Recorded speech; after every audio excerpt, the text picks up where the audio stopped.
Ces images diffusées par les gardiens de la Révolution montrent les frappes lancées contre des intérêts américains dans différents pays du Golfe.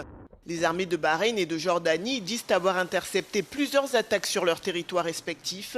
C'est aussi le cas au Koweït. Au-dessus de ces immeubles, des projectiles lancés par Téhéran ont eux aussi été interceptés. Avec ces frappes, l'Iran veut riposter après les attaques qui ont fait voler en éclats le cessez-le-feu fragile qui était en cours. Et Washington veut même aller plus loin, comme en témoignent ces images du commandement central américain. Les États-Unis ont annoncé avoir lancé une nouvelle série de frappes sur l'Iran pour affaiblir ses capacités militaires.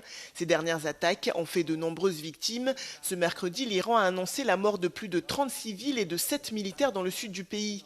Il y aurait également plus de 260 blessés depuis le début des frappes américaines il y a quelques jours.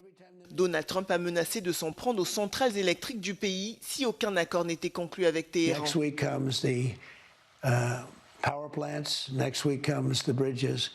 We're going to knock out all their power plants. We're going to knock out all their bridges unless they get to the table and negotiate. Cette guerre menée par les États-Unis n'est pas seulement militaire, elle est aussi financière. Le Trésor américain a annoncé le gel de plus de 130 millions de dollars liés à la Banque centrale d'Iran. De son côté, Téhéran a déclaré que le détroit d'Ormuz restera fermé jusqu'à la fin des frappes américaines.